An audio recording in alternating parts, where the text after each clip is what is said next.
Welcome to the Varsity Club podcast. My name is Derek Peterson. Joining me, I have one of your favorite Hail Varsity writers, Greg Smith. Greg, hello, how are you? Hello, I am well, man. It's good to be back with you on the Varsity Club. This is a big day. I didn't know that it was episode 200 until we got in and started recording, and I saw the little 200 number and the headline. This is episode 200 of this podcast, and you have the distinct privilege, the honor of being the 200th guest on this podcast, even though we haven't had 200 guests. That's amazing. First of all, congratulations. That's a big deal to have 200 episodes of a podcast. So that's really cool. I'm glad we figured that out ahead of time. Pretty cool. Yeah, it's pretty cool. And this is the first time that this is on video, kind of as we're doing this. So I fully expect my AirPods and my Bluetooth on my computer to drop out midway through and everything's going to go haywire. I'm completely expecting that to happen.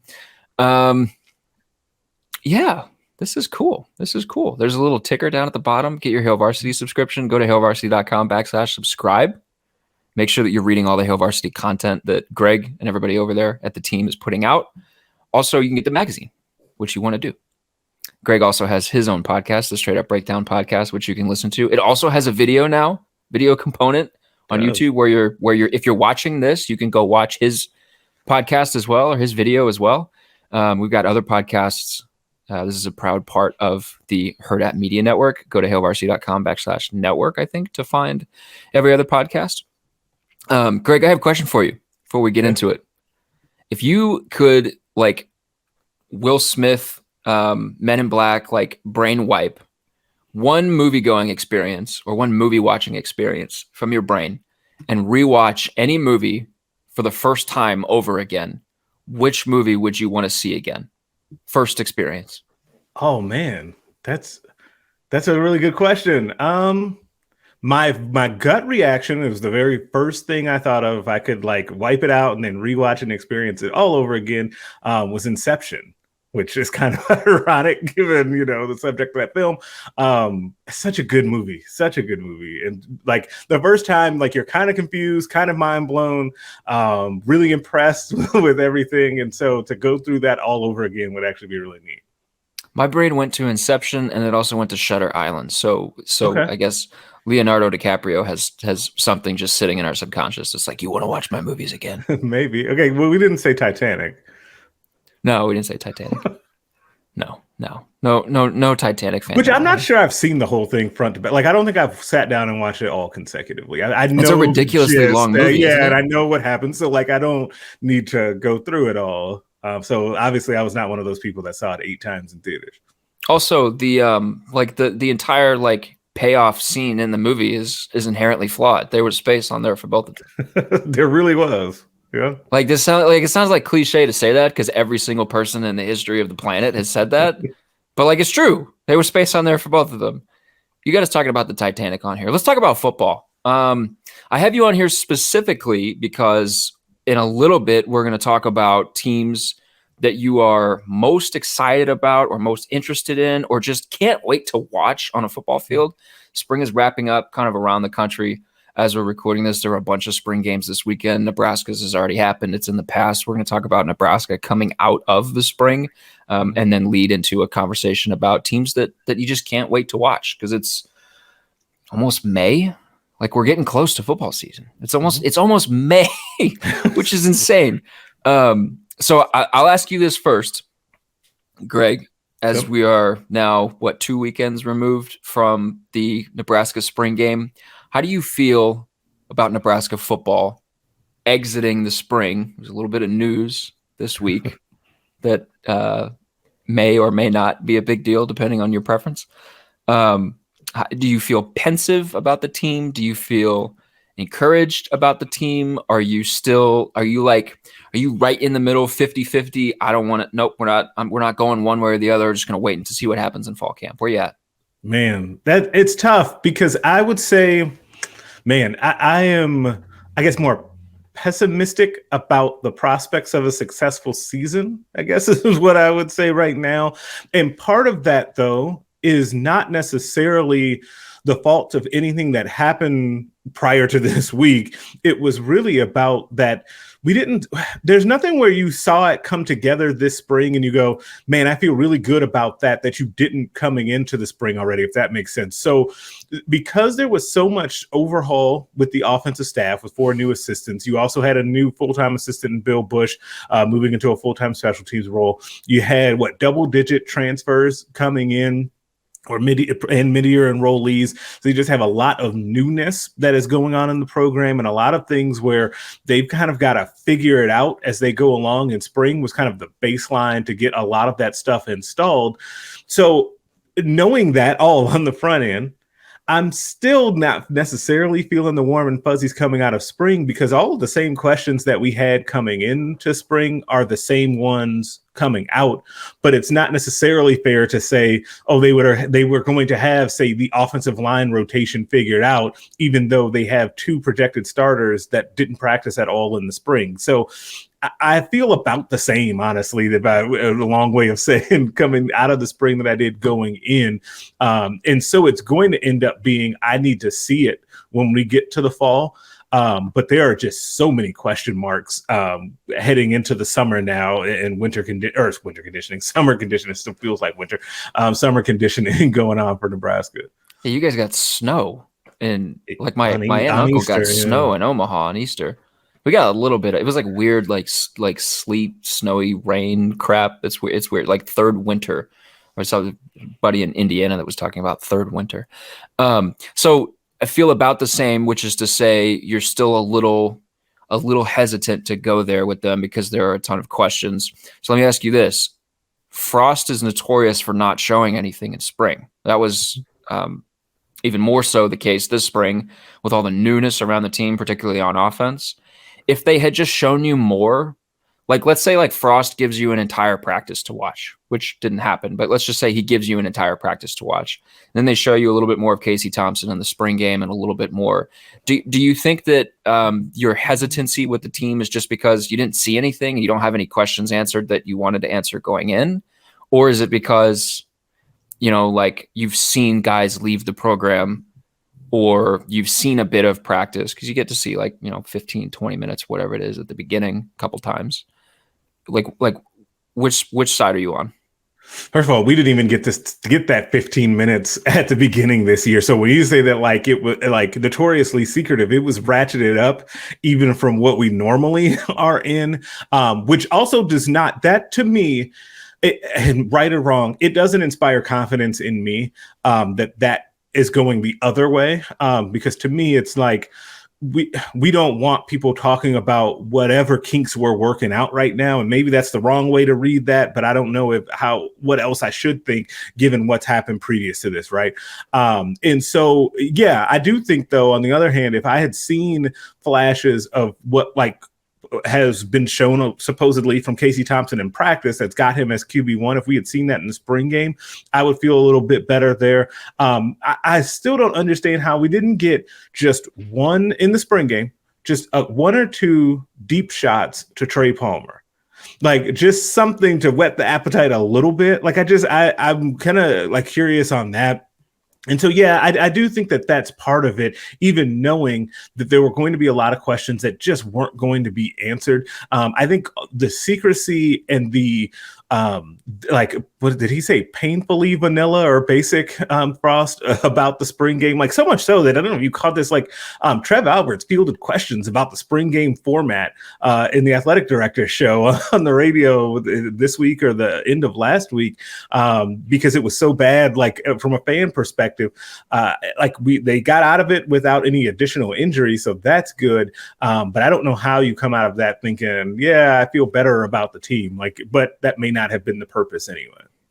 Yeah, I mean, I think so many coaches, and Frost gets included in this, so many coaches just treat the spring as the spring game is it's just a thing we have to do. Fans are going to be there. It's going to be a recruiting event. But the biggest thing for me is to just get out of it healthy. And it doesn't seem like Nebraska got out of the spring period in general healthy. Right. So when you're dealing with injuries to the degree that it seemed like Nebraska was dealing with injuries, you're not really going to want to show people how, I guess, restricted your roster is or your practice is, because then somebody that's going to end up working in the third team in the season is getting first team snaps because there's nobody above them. And then everybody freaks out. Like, why is this person getting first team snaps? But there is something to, like I saw a couple stories from different places around the country where access was opened up a little bit and people were able to go watch practices at specific places. And the narrative coming away, the stories that were written coming away from those practices where people are getting access they don't normally get was, well, it's obvious why they wanted us to see this because they're really good. Right. So like, I guess the other way, if you're going to restrict things, then the narrative, right, like you said, right or wrong, is going to be, well, why are you hiding this? But I mean, to Frost's credit a little bit, this is the way he's always been. Yeah. It's not too much of a departure. Yeah. It's not anything new. Interesting. Okay. I mean, it's kind of like the way it was last season, where you're just like, we just need to see what they look like at the line of scrimmage. Yeah, I think that's such a huge part of it. And it sounds kind of like no duh matter of fact that we would be saying that about Nebraska football needs to be good at the line of scrimmage, right? And then also playing in the Big Ten. Like that, it seems like a no duh thing, but it is something that has definitely eluded Nebraska. Maybe some years they've had one side has been pretty good. The defensive line has had its strong points, but then the offensive line just hasn't.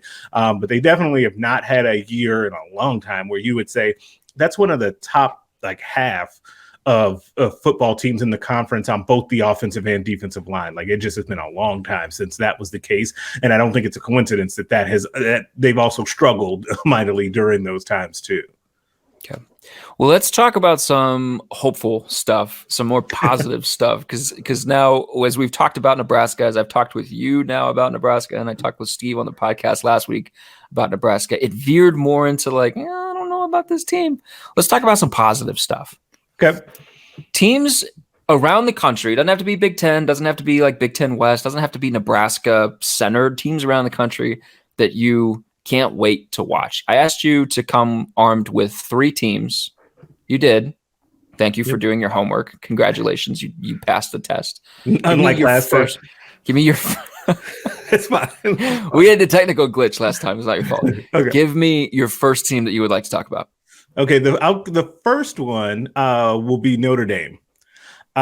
This is a team, it's funny because all of my teams do have one thing in common, and we'll say that at the end of talking about them. But Notre Dame, I'm just fascinated by, in a way that I've never been necessarily a Notre Dame hater. Even growing up in Illinois, they were talked about a ton, but I didn't really care one way or the other. So the outsized coverage and the over ranking and all of that, I don't really care. But right now, I'm fascinated by what's happening with them. So losing Brian Kelly in the way that they did, promoting Marcus Freeman, and kind of his meteoric rise and just kind of taking over that particular program, and him being able to put his spin on what's happening. I kind of look at things through the recruiting lens. And actually, I was just reading something about this yesterday, where apparently one of his things is they're starting to aim higher on the recruiting trail. Notre Dame has always been a pretty good recruiting program, and they had taken a step up recently under Brian Kelly, but he really wants to go after 4 and 5 star players on a consistent basis. To the point to where I think they've only offered a handful of 3-star guys for the current recruiting class, and that's on purpose. It's by design. There's just a lot there, just overall with that program that really has my interest, and I'm fascinated on how they do this season. There is such a key and stark. There are 2 camps for college football coaches right now. There's the old hat, Nick Saban, Dabo Swinney, Brian Kelly, old style of coaches, and that's lumping a bunch of guys in with too broad of strokes because they're all different kinds of coaches. But then there's the Dan Lanning, Lincoln Riley, Marcus Freeman, where one of the defining characteristics of the younger generation of coaches is energy. Yeah. And it's energy directed at recruiting.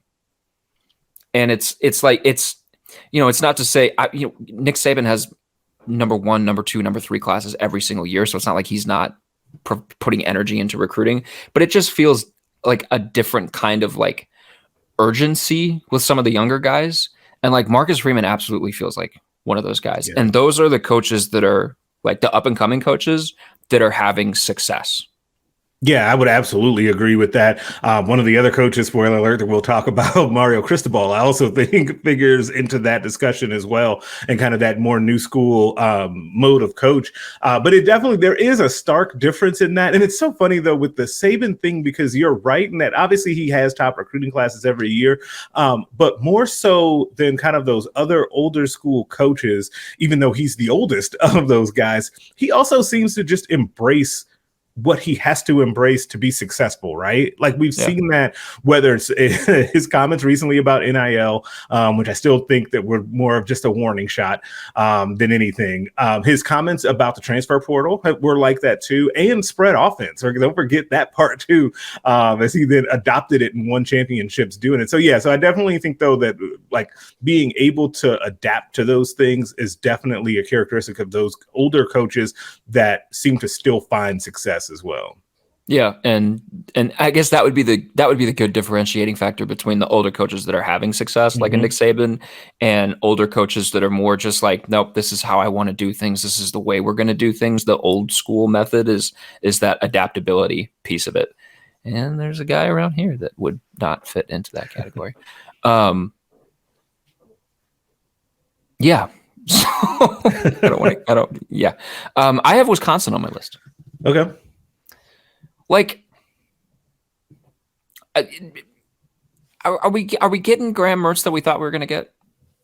Because if we're getting Graham Mertz that we thought we were going to get, a backfield of Graham Mertz and Braylon Allen should win the West, right? Yeah.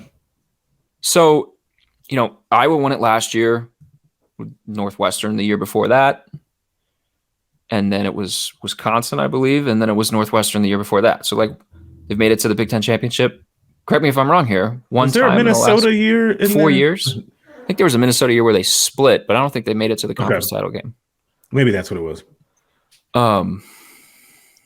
Live video, and I don't come with my research fully fleshed out. You're all good. I do like that backfield though. That's I think it's like with what you think their offensive line should always be. Like you're gonna them in the trenches, especially with the defense. I really like Jim Leonard as a defensive coordinator, and that hasn't changed for a while.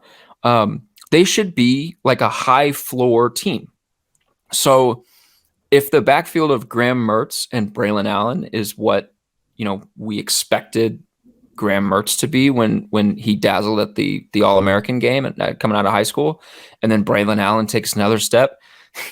He's one of my favorite guys. Like, he had that tweet after he turned 18 where he's like, can't call me a 17-year-old anymore. Like he fully embraced it. He's awesome. He's great, which sucks because they have another freaking phenomenal running back, which is ridiculous and super unfair.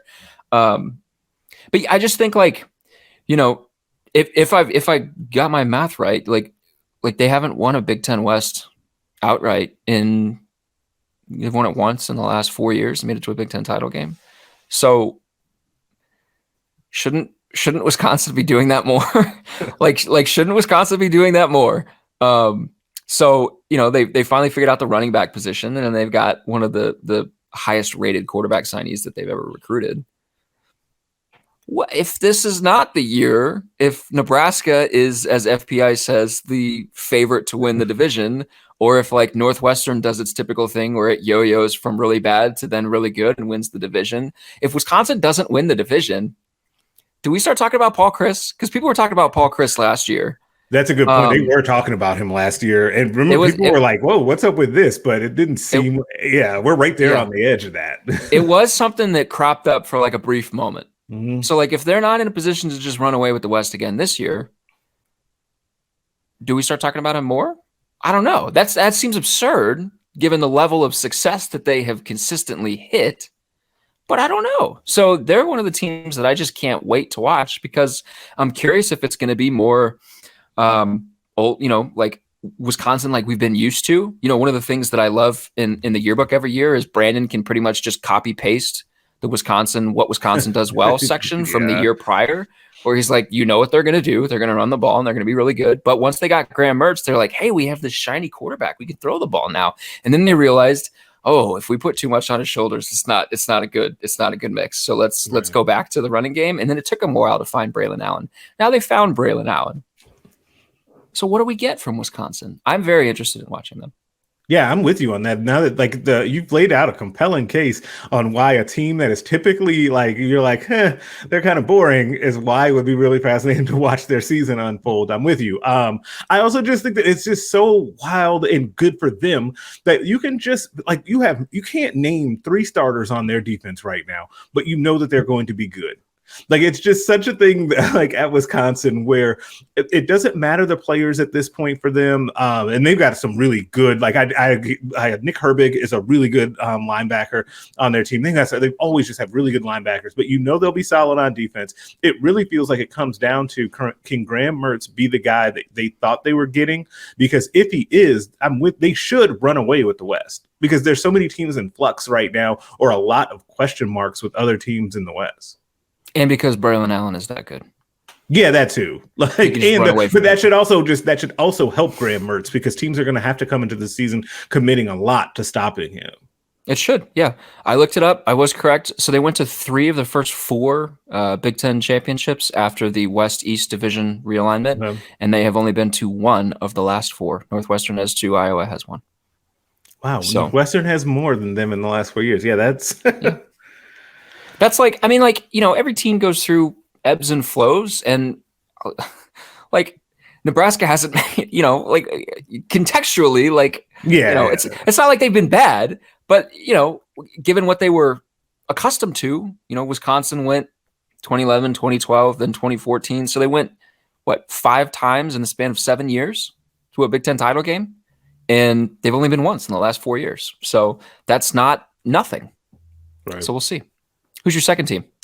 My second team is actually loosely related to your team, is the Caleb Williams sweepstakes this offseason, where it felt like Wisconsin had a shot there. Ultimately, he ended up at USC, which is my other pick for fascinating team. Now, from knowing me that my affinity towards teams out west because of the Lakers, I ended up with a lot of crossover with USC football. I see a lot of their stuff, and normally I'm kind of interested in them because I think that they massively underachieve for what they can be.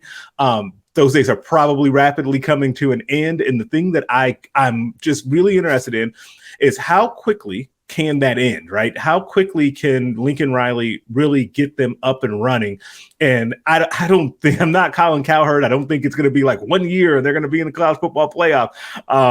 But I don't think it's going to be very long until they're perennial college football playoff contenders. And so how quickly can he get that running? How quickly can he flip their kind of, and I hate using this, their culture from what it was previously to what it needs to be? How quickly can he really make up ground with Los Angeles recruiting, right? And keeping all of Los Angeles, but also greater California recruiting, and keeping those guys home and making USC the destination that it once was, as you really think about that Pete Carroll time in that era, right? When all of the guys stayed at USC at that point, and they were obviously really good.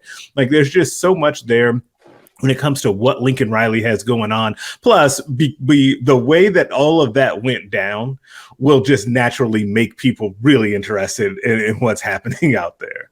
Yeah, he's a villain right now. Yeah, which is so crazy, because he went from the coach that everybody loved, even if you didn't root for Oklahoma, you still knew and liked him, to now he's the villain, even though Brian Kelly is still hanging out there. Sure. They are a villain. And what's going to be really interesting with them is I think the Josh Connerly recruitment perfectly sort of encapsulates the situation that they find themselves in. They should be able to recruit anyone that they want. And traditionally, when USC has been really good, USC's been able to recruit anyone that they want. Mm-hmm. And when USC's been really good, they've been able to, you're not going to lock down the state of California, but they've been able to get the top kids from the state of California. The 5-star offensive lineman that picked Oregon over USC at the last second, a lot of the reporting was that he got a massive NIL deal from Oregon. So USC has deep pockets. Obviously, they're one of the teams in college football that's going to have deep pockets. But that is the difference between Pete Carroll USC, where if they were really good, they could just do whatever they wanted, and modern day recruiting, where yes, you have to be really good to get into the field with some of those top recruits, but you also got to have NIL packages lined up if you're going to get those guys. And it's, I think just to lose like a high profile 5-star offensive lineman in the conference to a guy who, comes in and Dan Lanning with maybe a pedigree as a more physical coach, or a coach that's going to give you more physical football than what Lincoln Riley has. That's definitely going to be interesting, because like Utah's right there, and Oregon, Oregon almost made my list because I can't wait to watch Dan Lanning. Yeah, I thought about that too. Defense. Yeah. Because I really like Dan Lanning. Oregon almost made my list, but there's like an assumption that USC is going to immediately be elevated to this team that's just going to run away with the Pac-12, when I don't think that that's going to be the case. I looked up FPI numbers. If you use FPI to construct a win total for them, their expected record or projected record would be 7.8 and 4.2. So 8-4.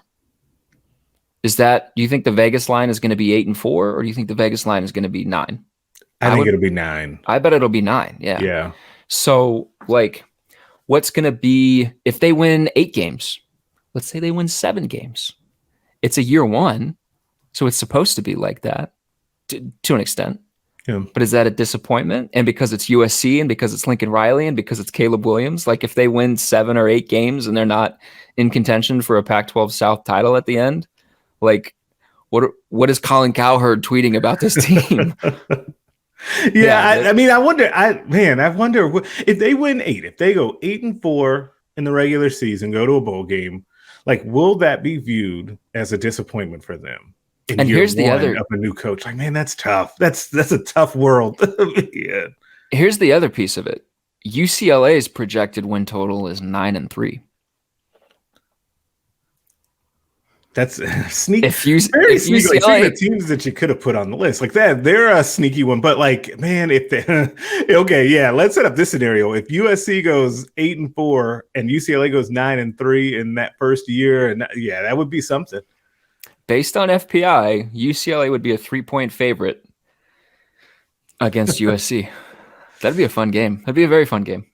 I'm hoping I'm rooting for a very fun atmosphere, and they have the same record at the end of the year somehow, before they play. That would be great.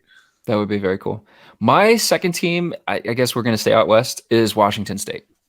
And it's purely because Washington State with Mike Leach there was just throwing the ball over the yard. They had the air raid. They went away from that a little bit with Nick Relovich. That whole mess is behind them, and they get to go into a season without any of the the sideshow distraction. It was a distraction, regardless of what you think about it. Yeah. They have Cameron Ward and Eric Morris, who was the head coach at Incarnate Word, with Cameron Ward. And this dude, they are massive. They're being massively sort of undervalued, I think, this offseason, because some of the models that leave out FCS to FBS transfers, it just looks like they lost their starting quarterback and didn't replace him. But they did replace him with an FCS All-American. They got Cam Ward, who threw for almost 5,000 yards passing last season in the offense that was directly picked up from Texas and moved to Washington. I can't wait to watch them. They're going to, I don't know how many games that they're going to win, but they're going to throw the ball all over the place. And I think he's going to be one of those guys. He feels like he's going to be the next year's version of Malik Willis at Liberty when it comes to NFL draft prospects and sort of looking at quarterbacks heading into the next NFL draft.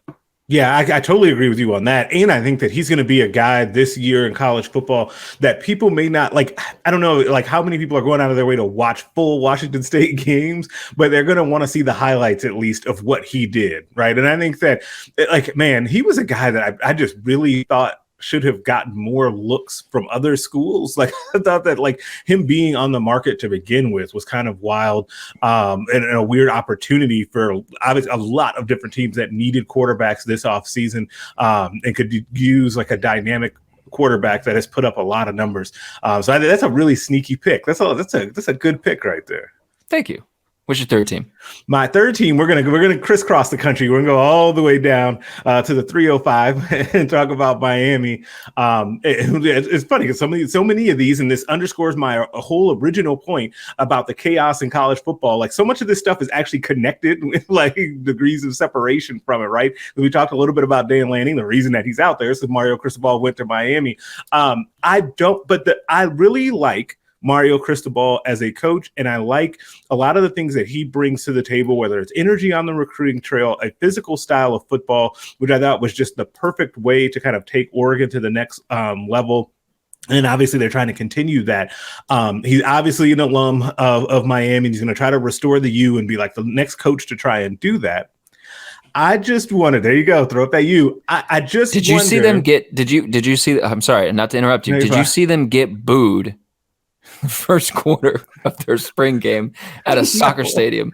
Did you hear about this? No, I did not hear. There was apparently a massive problem with drops in their spring game, and fans booed them in the first quarter. Wow. Okay, and they played their spring game at a soccer stadium. Okay, so maybe this actually goes to my point then, is that I like all that stuff about Cristobal, but I'm not sure like what the expectation should be for that. That's where I was going there, because there's something to me about like, and there's these programs like Tennessee is another one of those programs where like they were good when I was a kid and they just can't seem to really get it going, right? And Miami seems to be one of those, and you just, because you don't follow or cover them like super close, you don't know why it is that they can't seem to get it really turned around, no matter what happens with a new coach. So like, I want to know if he can be the guy to start to turn them around, but I don't think that'll be an easy fix, because you also have, related to what he's trying to do, you still have, and so much of this is tied to being able to keep guys from Florida home, which is how they built the program to begin with, right? Florida State is going to do something. Mike Norvell may flame out. That might be the something, or they could get it turned around. You've got a new coach at Florida whose name is escaping me for some reason at this point. What's the Florida coach? Billy Napier. Billy Napier. I could picture him in my mind. I couldn't think of his name. Billy Napier.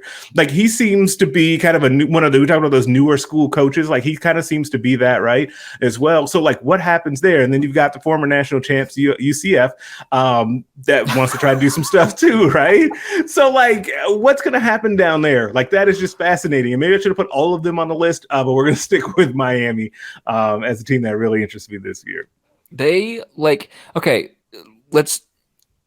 Who has the best future in the state of Florida? You're picking futures. Miami, Florida State, or Florida.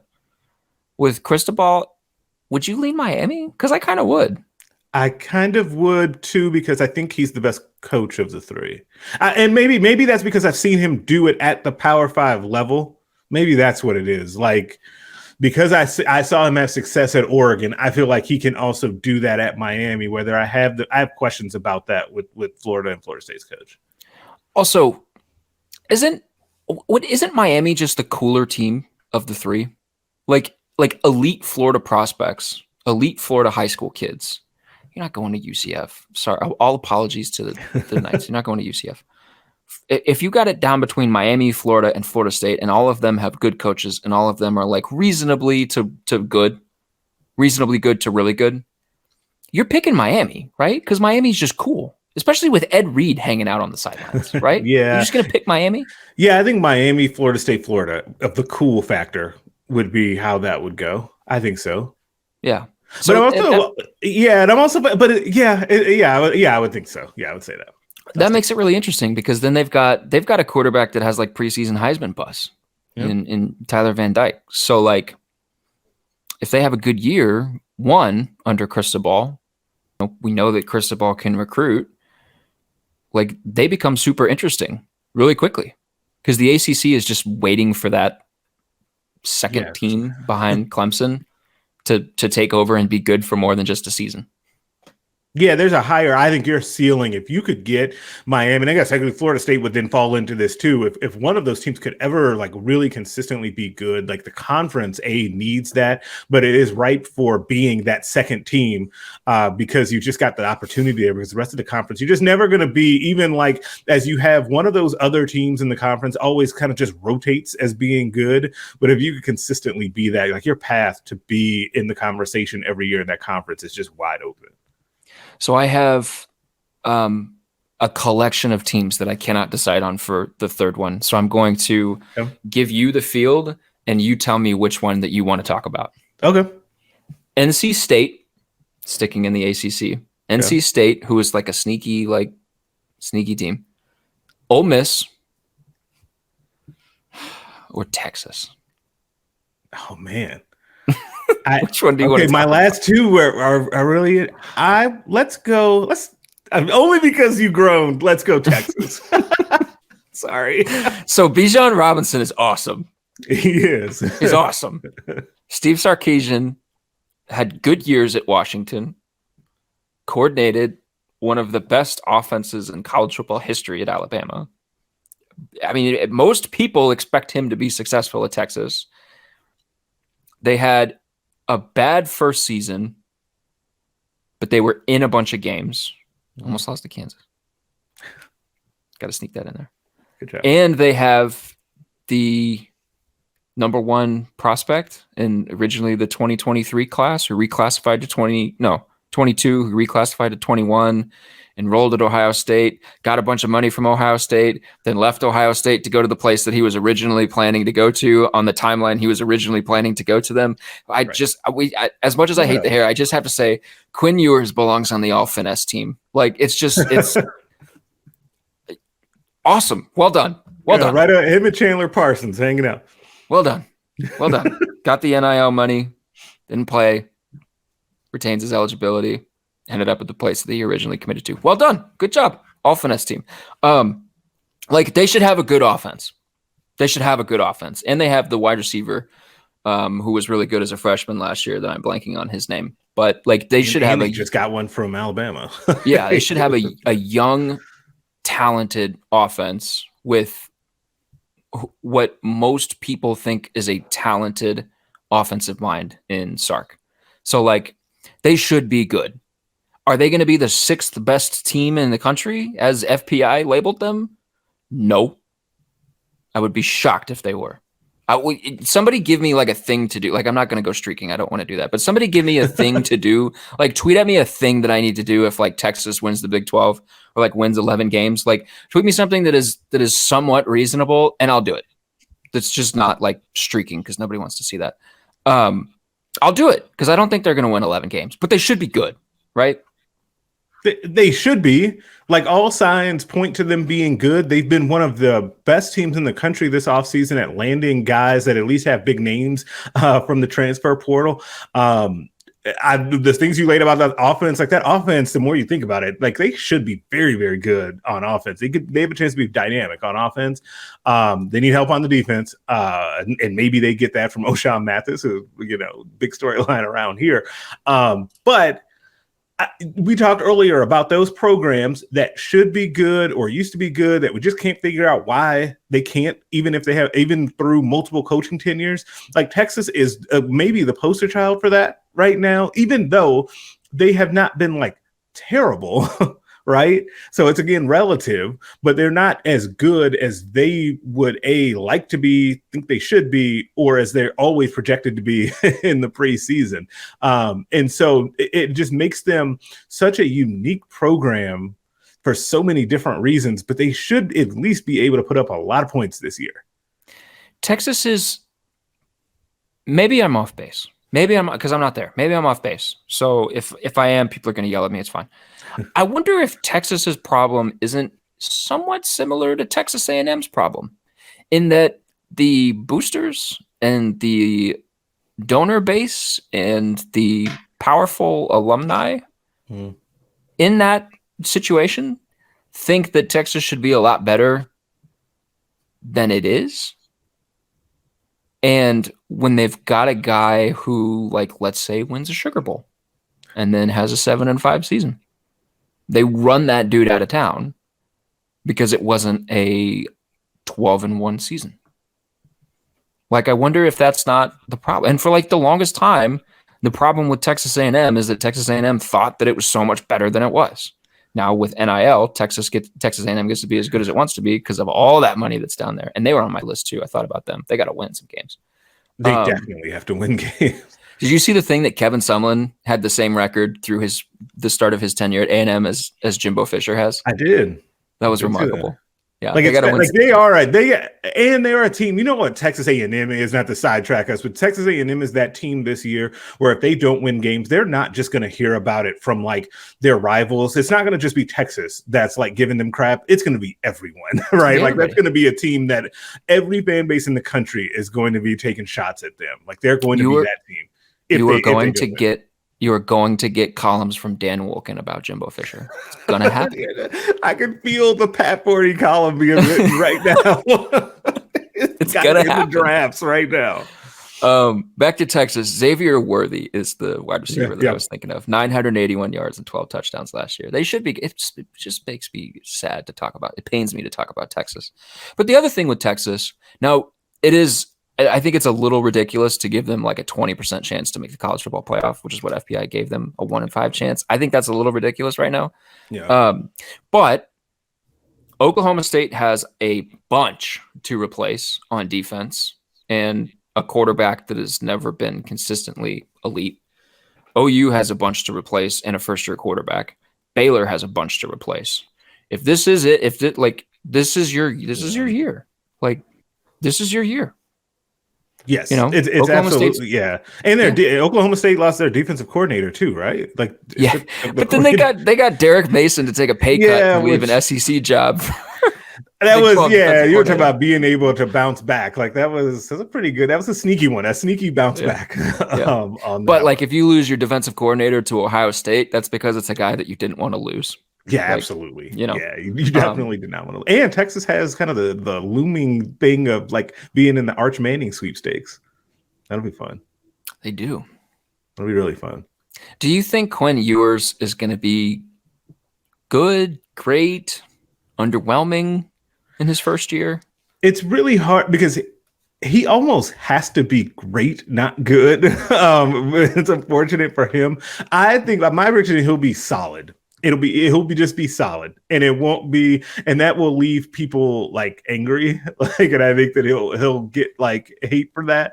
But man, it's going to be hard for him but at the same time, like we were talking about, there's a lot of weapons there, right? Like if you want to be like able to outperform your skis, so to speak, like having that amount of talent around you on offense, particularly at running back, to be able to hand the ball off to Robinson will be really helpful. So here's one of the things that I wonder with him. Every quarterback that Ohio State has just kind of rolled out one after the other, we've been like, well, I don't know. It'll take some time. I don't know. He might be good right away. And then he's just awesome. Justin Fields was just phenomenal.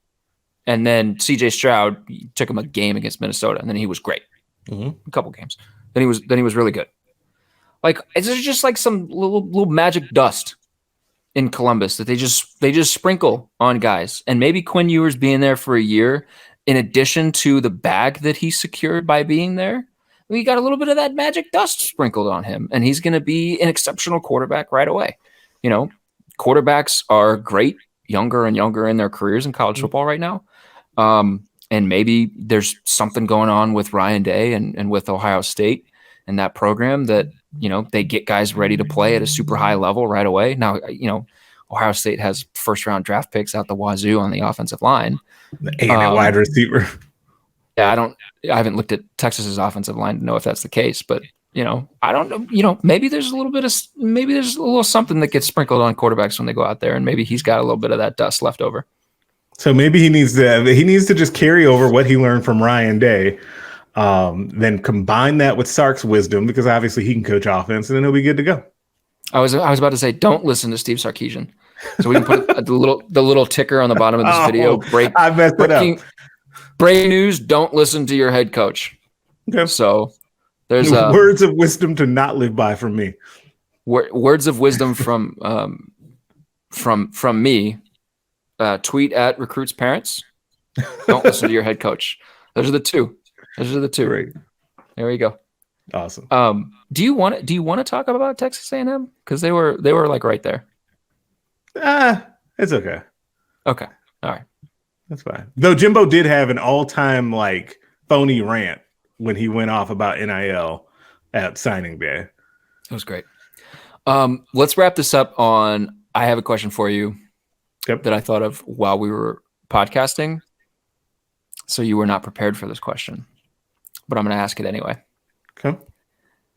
You tweeted that Casey Rogers was a big departure for Nebraska. It was a big transfer portal loss. You got a lot of pushback on that.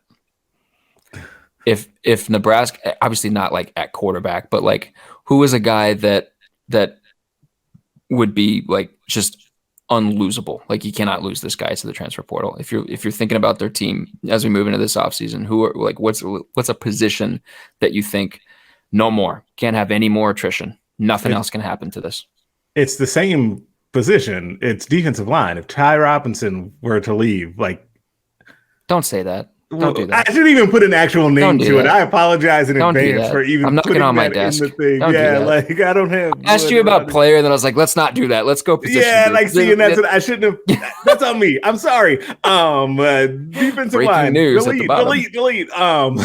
Defensive line. They can't take another defensive line transfer because otherwise, I was really trying to. I was thinking through the other position groups, and you might be able to absorb, like my second place finisher was actually inside linebacker, but you might be able to make that work. Defensive line. You can't lose another defensive lineman. So could they just? I mean, like maybe they're going to do this anyway, but couldn't you move some guys from outside linebacker down to the defensive line? Because you've got Ty Robinson and Nash Hutmacher who could play inside. And then Jalen Weaver is just a massive human being who could occupy space inside. So, I mean, you're talking about like trying to finagle your way into some ends. They played a little bit with just two down linemen last year. Like there's a scenario where they could massage this and work it into something good. You know, I'm not saying like losing Casey Rogers is just okay. Like you can just move on from it. Like he was a guy that they developed. You want to keep those guys and get those guys on the field and see the fruits of your labor. But like, I mean, there's like a scenario where they could work this out. Right. Yes. There's a scenario where they could do it. But it does involve like being able to, you have to combo this thing. You've got to probably get one more guy at least to play interior defensive line from the portal, and so that way, and keeping it realistic, to just be like a rotational guy, and so that you could keep, because what you really don't want to have happen is on a week-to-week basis, Ty Robinson has to play 65 snaps. Like you just don't want, like eventually that's going to wear him down. So you've got to have another body or two that you can rotate in, and then you can start also mixing and matching, pinching down those ends and all of that stuff, especially against a team like say like Purdue, where you know they're going to want to throw the football. Like that's a good game to do something like that. Teams that in the conference that like to throw it, but it's not. The problem is not against those teams. The problem is going to be against the teams like your week 0-1 opponent in Northwestern, who I can't imagine how many times Pat Fitzgerald wants to run the football in that game right now. Like they may not throw a pass. Like I just don't know. Well, like he's going to run the ball a lot as Nebraska is currently constructed. Who's playing quarterback for them, by the way? For Northwestern? Yeah. Is it still the Hunter Johnson kid? That's a good question. I don't know who's playing quarterback for them. I guess they've also lost a lot of guys. Like they've had a lot of they've had a lot of guys that they've lost from last year to this year too. Like to bring us back to your first team that you were most excited about, they lost somebody from the secondary to Notre Dame, and then I don't know if you saw like some of the reports from Notre Dame's practices. Like he had like a bunch of interceptions in the first couple days of practice. Like there was like a string where he had interceptions like every day for 2 or 3 days. Like Brandon Joseph is going to be good. Really good. Yeah. Really good for Notre Dame. I mean, I'm excited we got Kyle Hamilton to Brandon Joseph. Nice. We got to talk about Marcus Freeman. I'm happy. Thank you for letting us talk about Marcus Freeman. Hey, no problem. That's going to do it for this week. Thank you to Greg for coming on the podcast. It was nice to talk to you again. Shouts to you guys for listening to this every week. Shouts to Cam for producing this. Go follow Greg on Twitter. Go read his stuff on hailvarsity.com. And we'll be back next week. Thanks, guys.